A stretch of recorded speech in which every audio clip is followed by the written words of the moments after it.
নমস্কার বন্ধুরা। সনাতন ধর্মের দুটি প্রধান স্তম্ভ হল শ্রীমদ্ভগবদ্গীতা এবং শ্রীমদ্ভাগবত।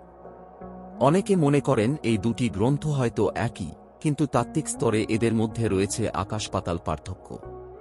একটি যদি হয় আধ্যাত্মিক জীবনের ভিত্তি, তবে অন্যটি হল তার পূর্ণতা। আজ আমরা জানব কেন গীতা পড়ার পর ভাগবত পড়া অপরিহার্য এবং এই দুই মহাগ্রন্থের মধ্যে লুকিয়ে থাকা সেই গূঢ় রহস্যগুলো ঠিক কি কি। প্রথমেই আসা যাক এদের স্বরূপ নিয়ে। শ্রীমদ্ভগবদ্গীতা হল স্বয়ং ভগবানের শ্রীমুখ থেকে নিঃসৃত বাণী। কিন্তু শ্রীমদ্ভাগবত কেবল বাণী নয়, এটি শ্রীকৃষ্ণের শব্দাবতার বা মূর্ত বিগ্রহ। শাস্ত্রে বলা হয়েছে, শ্রীকৃষ্ণ যখন ধরাধাম ত্যাগ করে স্বধামে গমন করেন, তখন কলিযুগের মানুষের অজ্ঞানতা দূর করতে সূর্যসদৃশ শ্রীমদ্ভাগবত পুরাণ রূপে প্রকট হন। সহজ কথায়, গীতা আমাদের শেখায় গন্তব্যের পথ, আর ভাগবত আমাদের আস্বাদন করায় গন্তব্যের আনন্দ।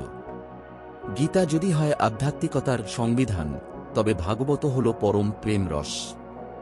শ্রীমদ্ভাগবতে একটি চমৎকার শ্লোক আছে, যেখানে ভাগবতকে বলা হয়েছে নিগম কল্পতরুর গলিতম ফলম, অর্থাৎ বেদরূপ কল্পতরুর সুপক্ষ অমৃতময় ফল হল এই ভাগবত। গীতায় ভগবান শ্রীকৃষ্ণ তাঁর ঈশ্বরত্ব স্থাপন করে মানুষকে শরণাগতির নির্দেশ দিয়েছেন। সেখানে তিনি গম্ভীর, তিনি জগৎগুরু। কিন্তু ভাগবতে সেই ঈশ্বরী ভক্তের ভালোবাসায় ধরা দেন। সেখানে তিনি যশোদা মায়ের কাছে ধরা পড়েন, বন্ধুদের সাথে ধুলোবালি মাখেন। গীতায় আছে গাম্ভীর্য, আর ভাগবতে আছে পরম মধুরতা। গীতা যুদ্ধের ময়দানে মাত্র ৭০০ শ্লোকে সীমাবদ্ধ। এটি একটি জরুরি অবস্থার নির্দেশিকা। অন্যদিকে ভাগবত ১২টি স্কন্ধে ১৮,০০০ শ্লোকের এক বিশাল প্রেমসাগর। গীতার শেষ কথা হল, সব ছেড়ে আমার শরণাগত হও, আর ভাগবত সেখান থেকেই শুরু হয়েছে। গীতায় অর্জুনকে কর্মের প্রেরণা দেওয়া হয়েছে, আর ভাগবতে ভক্তকে প্রেমের সাগরে ভাসানো হয়েছে। গীতা আমাদের কর্তব্য শেখায়, আর ভাগবত শেখায় অকৃত্রিম অনুরাগ। গীতায় আমরা কৃষ্ণের বিশ্বরূপ দেখি, যা তেজ, শক্তি আর ঐশ্বর্যে পূর্ণ।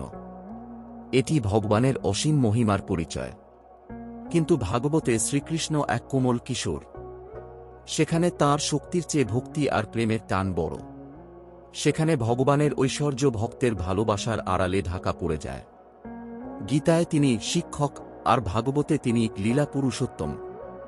গৌড়ীয় বৈষ্ণব দর্শন অনুযায়ী শ্রীমদ্ভগবদ্গীতা হল ভগবানের আদেশ, আর শ্রীমদ্ভাগবত হল ভগবানের আকাঙ্ক্ষা।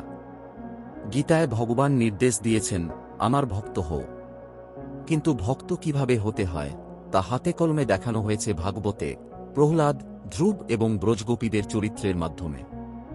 পরিশেষে বলা যায়, শ্রীমদ্ভগবদ্গীতা হল সেই ম্যাপ বা মানচিত্র যা আমাদের সঠিক পথে চালায়।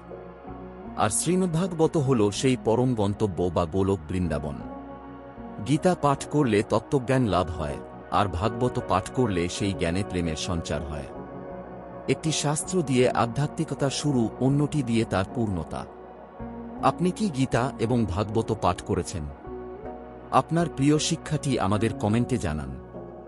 ভিডিওটি ভালো লাগলে লাইক দিন এবং সনাতন ধর্মের এই গূঢ় রহস্য সবার মাঝে ছড়িয়ে দিতে শেয়ার করুন। এমন আরও আধ্যাত্মিক আলোচনার জন্য আমাদের সাথেই থাকুন।